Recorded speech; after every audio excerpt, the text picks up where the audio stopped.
Chapter 4. Midterms! Yay! We were eagerly awaiting our parents to pick us up.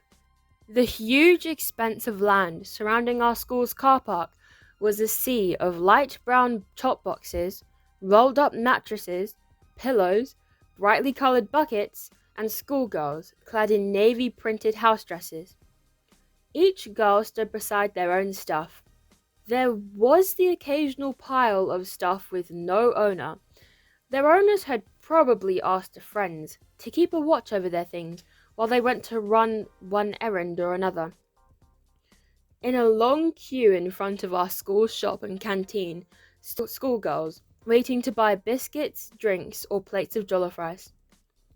Humble, proud, and fierce, our school cats had strategically sat themselves near the jollof-eating girls, eyeing the fried chicken on people's plates and eager to pounce on leftovers.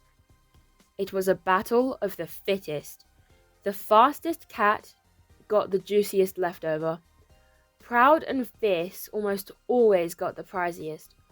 Humble, a laid-back, ginger-coloured cat who was much older and fatter, always seemed content with what was left of Proud and Fierce's booty. Proud had so earned her name from being particularly picky about what kind of leftover was available. She would look with disdain at a leftover plate that had no meat and walk haughtily past it with her head held high and a swing in her steps, as if to ask, "What is this?" Stood at various points in the compound were clusters of girls, chattering their time away. Junior students walked awkwardly in groups of 4, 5, and 6, excitement on their faces as they shared their plans for the holiday. One particular girl, Jennifer Umper, a stick-thin junior girl with a very pretty face, was being given the teasing of her life by her form mates. She had cried for weeks on end when she first came. Being an only child, she had been overly pampered by her parents. Now she looked relieved to be going home. Senna Bampo and her rich girls clique began trickling, one after the other, under one of the huge mango trees on our campus. Trees adorned with succulent-looking golden ripe mangoes that we were forbidden to touch. All the fruits in our school were called forbidden fruits. It was as much an offence to raise one's hand to touch them as it was to pluck them. The naughty six were preparing themselves to begin assessing other parents' cars, a ritual they performed every time school vacated for mid or end of terms. This person's father's car was so old it looked like it was crying, and that person's mother's car couldn't decide whether it was a van or an SUV. What was that thing pulling in? A car or a train? That other car looked like it was only fit for carting charcoal. How could any human being sit in it? The appearance of the naughty six under the tree soured the atmosphere. A light-skinned junior standing directly in front of me paled even further in complexion at the sight of them. Faces became anxious, behaviors jittery, sighs wistful, and demeanors uncomfortable. Signs that some girls would go home with heads heavy from being badly teased. Most girls were probably praying that the members of the Rich Girl Club would go home before their own parents arrived. Sitting a short distance away from where Violet and I were sat was one of our form mates, Amina Idrisu. Half her buttock perched atop the chair, as if she was sitting on pins and needles, with both hands wrapped tightly around her waist, as if she wanted to enter right into her own skin, and her face looking like someone had forcefully squeezed a mixture of limes and lemons into her mouth. She was always first contender to fall victim to the scoffers. The naughty six already had several nicknames for her father's car. There was Senna's scathing "a jalopy among jalopies," and a 1940s Toyota car that thought itself a brand new Mercedes-Benz. as the other members of her gang chose to describe it. What was worse? Her father was always first to arrive. Actually, was there anything that didn't see Amina's father arrive first? PTA meetings, and he was the first to arrive. Speech and Thanksgiving ceremonies, no one else could beat him to first place. If ever there were awards for the most punctual parent, every inch of his mantelpiece would have been decorated with them. And he didn't disappoint today, for it wasn't long before his car pulled in slowly, in all its glory, taking its sweet time as if it had not a care in the world, and rolled innocently into the trap that Senna and company had set. Poor Amina. Her closed lips extended in a long pout that looked like a pig's snout as she quickly hopped from where she was perched, all flustered and fidgety, probably waiting for the ground to pave open so she could sink into it. In spite of how hard I tried, I had never seen the full state of the car. Even now, I squinted hard as the blurry image pulled up, yet I could barely make it out, other than it was a shade of grey. In fact, I always had to rely on Violet's "it is just like any normal car" description of it, which is rather very kind because I could hear the screeching sounds of it as it approached. Rickety, rackety, rickety, rackety, and then choo choo choo. It jerked and rattled to a stop. Honk, honk. Please give way for the latest model Benz, Senna mocked, before exchanging knowing glances with Jessica Appiah, who in turn looked at Ellie Asamoah. Ellie clapped her hands and laughed a gossip's gleeful laughter before looking at Amatiwa, who smirked mischievously at Selena Amati. Selena's cheeks were so puffed up with laughter that she could barely control herself. She burst out uncontrollably in that jackal-sounding laughter of hers before the gang of scoffers joined in with much mirth. Several other girls stood by, trying very hard not to laugh. Their parents would probably come in worse-looking cars. But the girls' laughter was infectious, and the rest of us, who would rather not have joined in the fun, ended up ing and chuckling under our breaths. Amina frowned hard, sucked her teeth, and gave everyone within her view an evil eye. Description courtesy of Violet. According to Violet, Amina's face looked like a wound. She said that the look on Amina's face reminded her of a boxing match that she had watched with her brother years ago, in which a boxer who was being trounced suddenly picked himself up and then, looking all vexed, began to hit the head of his opponent hard. With that look on Amina's face, I was sure that any unfortunate junior who crossed her path would probably end up with a few knocks on their scalp. She picked up her stuff and hurried off to her father's car in a huff, stomping all the way there like an evil ogre. It was as if she couldn't wait for her and her father's car to disappear in a poof. It wasn't fair, laughing at someone's father's car like that. Senna Bampo thought she had the license to laugh at other people's parents' cars. Okay, maybe she did.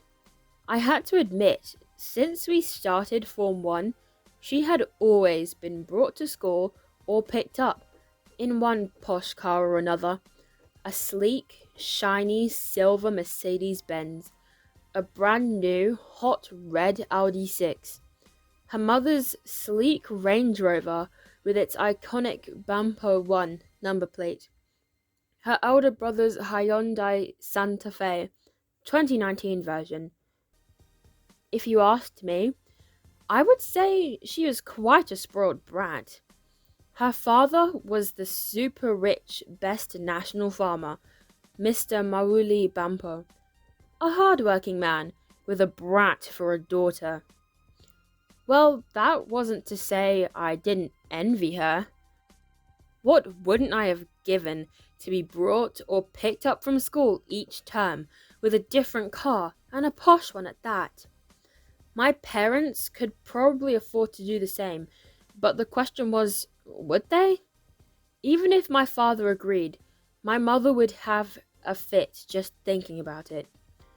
Sandra Baker stood with several other girls under a tree and contributed loudly to the banter with the loudest cackle ever. She didn't have much to worry about.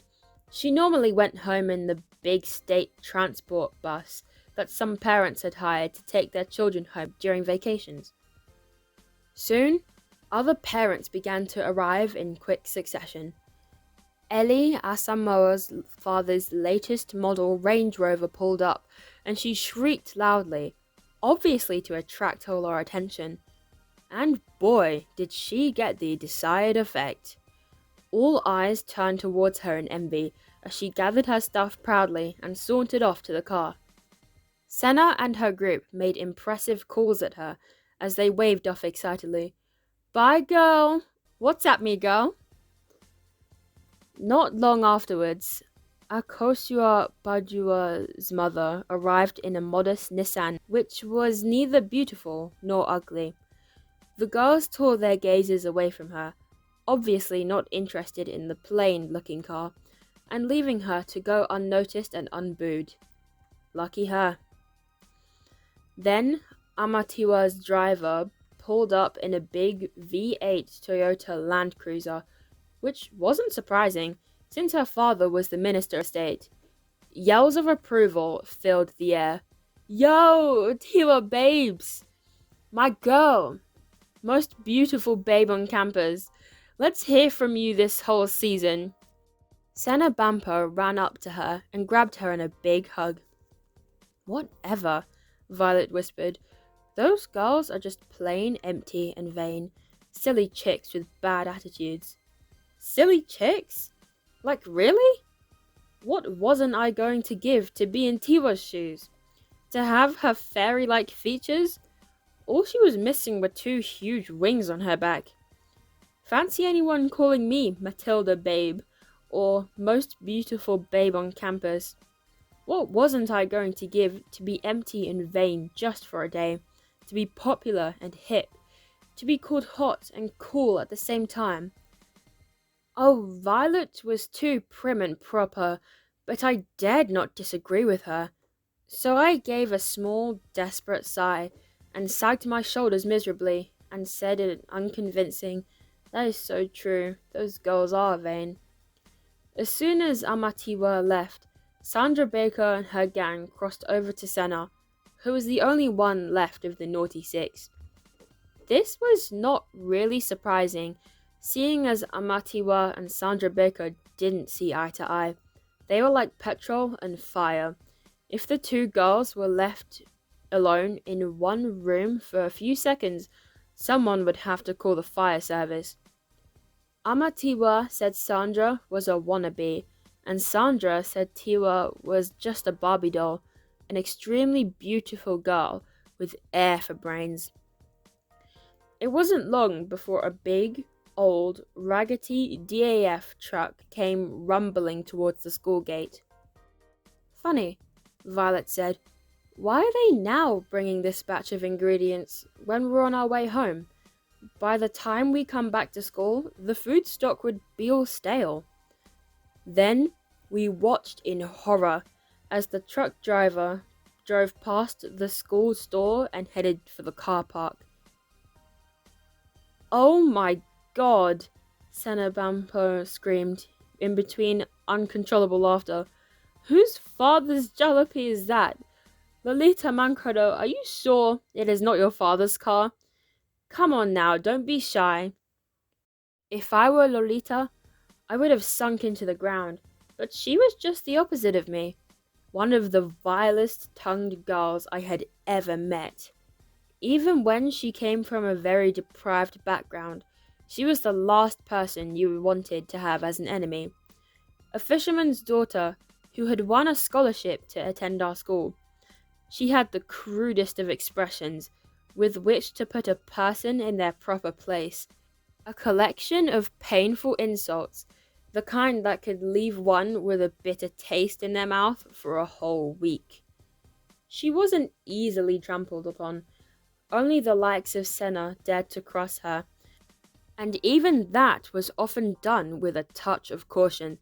Secretly, I wished I was just like her. She wore a sneer on her face and screamed back sarcastically at Senna. Rubbish, Senna. Absolutely rubbish. Seeing as the jalopy in question has Bampo Farms written on the side of it. Some of the other girls burst into laughter. Even though I knew that Lolita was joking, I was too scared to laugh at Senna, afraid of what she would do to me if she ever caught me in such an act. Ha! Joke of the decade, Senna screamed back, keeping a close watch on the truck as not to miss any drama. Oh, come on, Lolita. No need to be shy. I won't laugh. Promise, on my honor. The truck driver didn't come quietly. Instead, he parked under one of the trees and blew his horn loudly. Pum, pum. While we all turned to look at him in disgust. What, with drawing all that attention to himself? Violet asked irritatingly. The driver, a burly-looking man, with an imposing head and a limp, from what I could make from his blurred stature, got down and started to walk towards us. I couldn't really see all the details, but Violet told me that the smirk on Senna Bampo's face had turned to shock. Then, in a startled voice, she exclaimed in recognition, Uncle Kofi, what are you doing here? The driver was most definitely not a man of many words. He proceeded to where Senna's things were parked, and picked up a mattress and a bucket, on which Senna Bampo had been inscribed.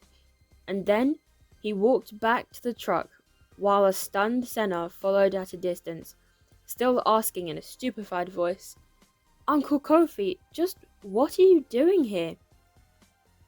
I was on my way to Cape Coast, and your father asked me to pick you up since all the other cars have been sent to the workshop, he said, matter-of-factly. How? But that sounds absurd. How can all the cars be sent to the workshop at the same time? This had better be a big joke. Whatever was Daddy thinking? I can't believe he would follow up his threat to have me picked up in a truck because someone told him I had a habit of laughing at other people's cars. This is absolutely disgraceful. Isn't this truck used to cart farm produce? Daddy could surely have done better. She wore a long pout, crossed her arms at her chest, and looked at the driver in disgust as she walked behind him. Description, courtesy of Violet, who didn't like Senna one bit. And then she stopped a few meters away from the vehicle, as if she did not want to be associated with it. Senna, do you want to go home or not? The driver asked impatiently. The sight was unbelievable. Senna Bampo, of all people, going home in this jalopy of jalopies. The news must have spread like wildfire, because soon girls were coming from all corners of our school and hurrying towards the car park. Sandra was doubled over and holding her stomach as she ran from one end of the car park to the other. Today, the unoiled cornmeal was especially grating. And then she went like, whee! Woo! What a magnificent looking car! What a beautiful car! Come one, come all, come see this bright, shiny, brand new car. Look! Look! She said, ushering a group of curious juniors towards the DAF truck.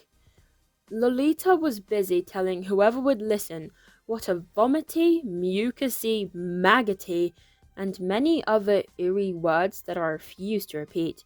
Car. Our school princess was going to go home in, and she kept making disgusting sounds as if she was going to throw up. It was good that Senna wasn't within hearing distance of her, else she would have had a dry tongue for a whole year. Violet shook her wise head and said it served Senna right, as tears flowed from her eyes from all the laughter she'd had.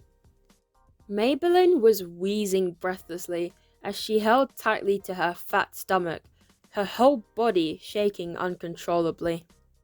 I was sure I was going to witness someone choke on their laughter for the first time in my life, and hoped the school clinic was still open.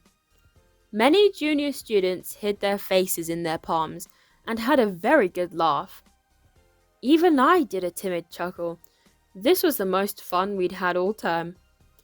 In spite of all our laughter, we were still in disbelief as we watched Senna walk with a heavy head and a cringe to the truck. Actually, I was still expecting a shiny, sleek, black Mercedes-Benz to appear from nowhere and drive off with her. But all I saw was a very subdued Senna hopping onto the pedestal of the truck and sitting quietly in it with a bowed head. This was indeed a defining moment in our school's history, and it was going to be the subject of all our WhatsApp and Instagram chats for days to come.